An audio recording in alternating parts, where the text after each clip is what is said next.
Hello everyone, আসসালামু আলাইকুম। নতুন একটি সংরক্ষণ পর্বে সবাইকে স্বাগতম। আজকে সংরক্ষণ পর্বে শেয়ার করব গাজর। সঠিক নিয়মে সঠিক পদ্ধতিতে কিভাবে গাজর সংরক্ষণ করবেন তার সহজ 3টি পদ্ধতি শেয়ার করব। একটি মাত্র উপকরণ দিয়ে এই গাজর সংরক্ষণ করলে গাজরের কালার ও স্বাদ বছর জুড়ে ঠিক থাকবে। কোনো রকম গাজরের বাজে গন্ধ থাকবে না বা স্টিকি একটা ভাব থাকে সেটাও থাকবে না। তাই গাজরের দাম বাড়ার আগে রমজান মাস বা বছর জুড়ে সংরক্ষণ করার জন্য কিন্তু চাইলে এখনই সংরক্ষণ করে নিতে পারেন। তো চলুন দেখে নিই।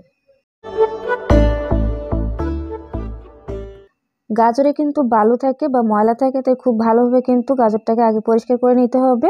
আমি কয়েকবার খুব ভালোভাবে পরিষ্কার করে নিয়েছি। এখন উপরের যে খোসা বা আবরণটা আছে সেটা চাইলে ফেলে দিতে পারেন বা এমনিও কিন্তু কোনো সমস্যা হয় না, রান্না করা যায়।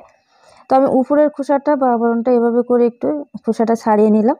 চাইলে কিন্তু আপনারা বটি দিয়ে বা ছুরি দিয়ে বা চাকু দিয়ে কিন্তু হালকা করে ঘষে নিয়ে এর উপরের আবরণটা ফেলে দিতে পারেন।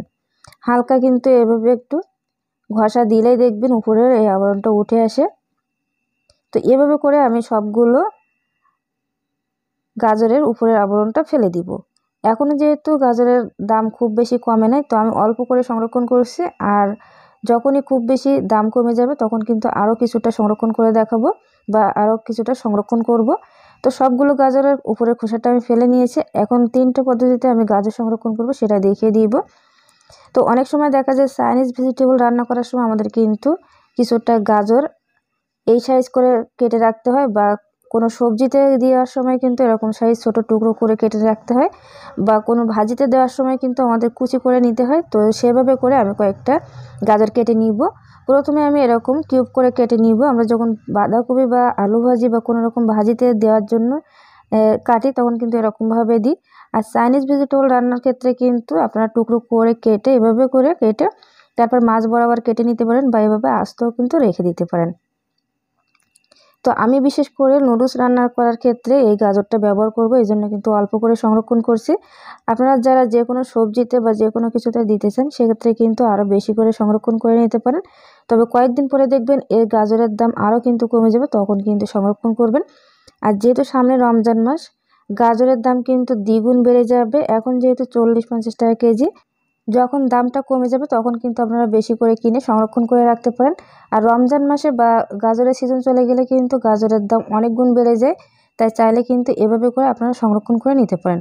তো অনেকগুলো গাজর কিন্তু হাত দিয়ে কুচি করা সম্ভব না, তো এভাবে কিন্তু গ্রেটার দিয়ে আপনারা চাইলে গ্রেট করে নিতে পারেন। এটা কিন্তু অনেক সহজে বা খুব অল্প সময়ে অনেকগুলো গাজর গ্রেট করে নেওয়া হয়ে যায়। এই গাজরটা গ্রেট করে আপনারা কিন্তু আলু ভাজি বা গাজর ভাজি বা যে কোনো কিছুতেই দিতে পারেন। তো আমি সবগুলো গাজর এভাবে করে কেটে নিয়েছি। এখন দেখিয়ে দিব একটা উপকরণ দিয়ে আপনারা কিভাবে কালার এবং স্বাদটা ঠিক রাখবেন তার সহজ পদ্ধতি।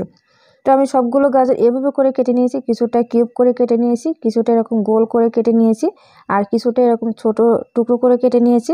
এখন চুলায় একটা প্যান বসিয়ে দিয়ে পর্যাপ্ত পরিমাণ পানি দিয়ে আমি গাজরগুলো দিয়ে দিলাম। যখনই পানিটা ফুটে উঠবে তখনই কিন্তু আমি গাজরগুলো দিয়ে দিব।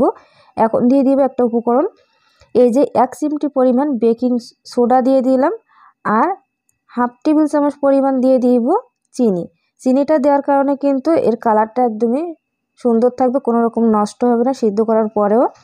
আর বেকিং সোডাটা দেওয়ার কারণে আপনারা যখন ফ্রিজ থেকে বের করবেন বছরের পর বছর রাখার পরেও কিন্তু এটা রান্না করার সময় একদমই গলে যাবে, কোনো রকম কিন্তু স্টিকি ভাব হবে না বা রাবারের মতো হবে না। অবশ্যই আপনারা দেওয়ার চেষ্টা করবেন এই দুটি উপকরণ। তো জাস্ট 1 মিনিট সময় নিয়ে আমি এটাকে সিদ্ধ করে নিয়েছি। এখন সাথে সাথে ঢাকনাটা একটা স্ট্রেনারে নামিয়ে সাথে সাথে আমি এরকম বরফ পানিতে দিয়ে দিব। বরফ পানিতে দিলেই কিন্তু সিদ্ধ হওয়ার যে প্রক্রিয়াটা সেটা কিন্তু বন্ধ হয়ে যাবে, তাই চেষ্টা করবেন ঠান্ডা এরকম বরফ পানিতে দেওয়ার।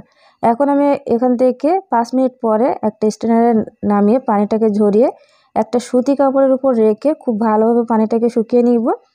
আপনারা পানিটাকে যদি ভালোভাবে শুকিয়ে নিতে পারেন সেক্ষেত্রে কিন্তু এর গায়ে কোনো রকম বরফ জমবে না, একদমই কিন্তু সতেজ থাকবে নর্মাল ফ্রিজের মতো।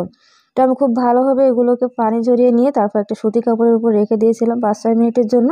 তো দেখুন একদমই মনে হচ্ছে না কাঁচা যে ছিল গাজর ছিল তার মতো, এখানে কিন্তু কোনো রকম পানি নেই।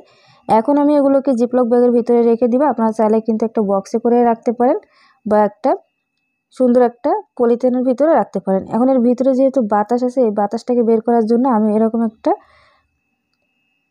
যে পাইপ দিয়ে তারপর বাতাসটাকে বের করে নিব, বা স্ট্র বলে এটাকে। ওই যে এভাবে করে মুখ দিয়ে টেনে কিন্তু বাতাসটা বের করে নিলে ভিতরে কোনো রকম বাতাস থাকবে না। আর এই বাতাস না থাকার কারণে কিন্তু ভিতরে কোনো রকম বরফও জমবে না। তো এভাবে করে চাইলে কিন্তু আপনারা বছরের পর বছর জুড়ে গাজর সংরক্ষণ করে নিতে পারেন। চাইলে কিন্তু নর্মাল ফ্রিজে না রেখে এভাবে ডিপ ফ্রিজে রেখে আপনারা বছরের পর বছর রাখতে পারেন। বিশেষ করে রমজানের জন্য বেশি করে সংরক্ষণ করে রাখতে পারেন। তো আজকের ভিডিওটি ভালো লাগলে অবশ্যই কিন্তু লাইক দিতে ভুলবেন না। আসসালামু আলাইকুম।